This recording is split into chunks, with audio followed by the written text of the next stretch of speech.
श्रीराम। हे हिंदू सूर्यानो, हे धर्म सैनिकानो आणि हे माता भगिनीनो, आज मी तुमच्यातल्या नसानसातल्या ज्वालेला हात लावतो आणि आवाहन करतो, उठा, डोळे उघडा।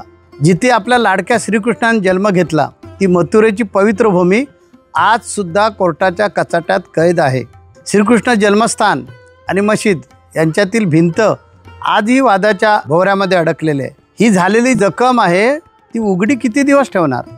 आपल्या लाडक्या कान्याची जन्मभूमी किती दिवस परक्यांच्या सावलीत राहणार? शतकानुशतक आपण गप्प राहिलो, सहन केलं। आता मात्र सहन करायचं नाही। आता मौन नाही, महाक्रांती हवी।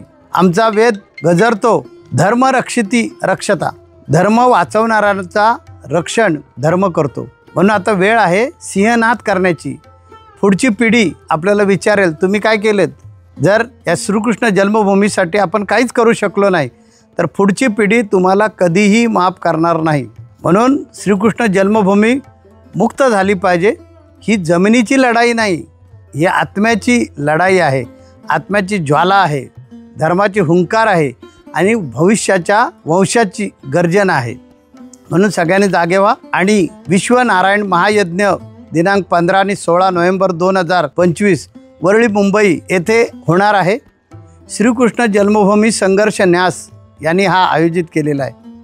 आम्ही सर्व साधू संत आणि जगद्गुरू यांनी या यज्ञाला पूर्णतः आशीर्वाद दिलेला आहे। हा यज्ञ नाही, हा धर्मयुद्धाचा बिगुल आहे। हा आध्यात्मिक महासंग्राम आहे। येथे हातात शस्त्र घ्यायचे नाही तर मनात संकल्प घ्यायचा आहे, जोपर्यंत श्रीकृष्ण जन्मभूमी मुक्त होत नाही तोपर्यंत मी शांत बसणार नाही। रक्तामध्ये भगवान श्रीकृष्ण, मनात रणभूमी आणि हृदयात रामनाम। बांधवांनो, हिंदू एक झाला ना तर आकाश फाटेल। म्हणून दिनांक 15-16 नोव्हेंबर वरळी मुंबई येथे सर्व हिंदूंनी, ज्यांना ज्यांना आपल्या धर्माबद्दलचा अभिमान आहे त्या सर्व हिंदूंनी एकत्र यायचं आहे। आता सहनशीलता संपली, सामर्थ्य उफाळणारा हा धर्म आहे। जगाला दाखवून देऊया की हिंदू एक झाला तर अधर्म आपोआपच थरथरतो।